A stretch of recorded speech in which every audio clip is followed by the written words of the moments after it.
they shall not go to Jannah. Hope that answers the question. Yes, brother. Islam has fought in the past and present also against a lot of number of social ills. So one of the most tragic social systems which existed in the past was the slavery system. Even though Islam has uplifted the status of slaves in the past, it did not abolish completely the slavery systems from the earth.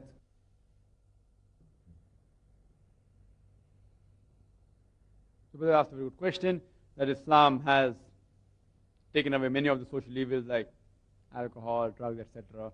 And one of the great social evil is slavery. And rightly said that Islam was the major benefactor where slavery is concerned. It gave rights to slaves, etc. But why didn't it abolish completely? Whether many things that were abolished by Islam, it came in stages. Some were abolished on the spot, some in stages. For example, if you know how alcohol was prohibited, it came in stages. The first time Quran speaks about alcohol was Surah Baqarah chapter 2 verse number 219, that when they ask thee concerning intoxicants and gambling, tell them in it is profit and loss. The loss is more than profit.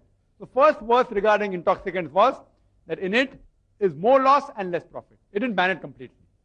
Next verse of intoxicants, Surah Nisa chapter 4 verse 43, that do not pray with your mind befogged unless you can understand.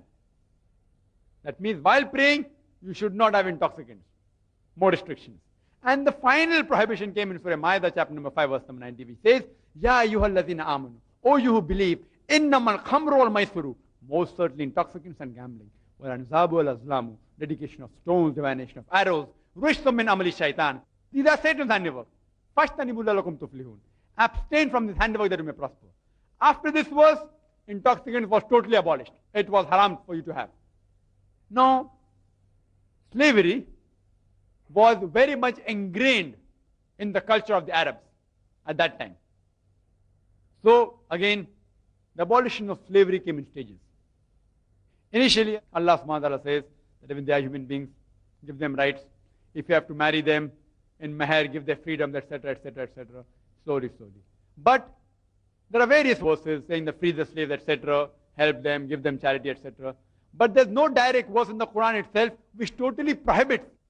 The reason for the total abolition of slavery was it was supposed to be abolished afterwards, because it was so much ingrained that most of the things which came as completely, alhamdulillah, during the time of the Prophet it was fulfilled.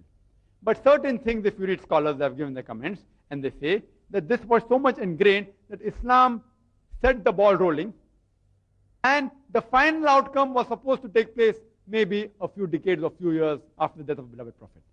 Many things took place while he was alive. This abolition of slavery, Islam set the ball rolling and saw to it that it was completed, if not during the time of the Prophet, at least after that. Therefore, if you read in the Quran, there are several verses praising the slave, giving them the rights, etc.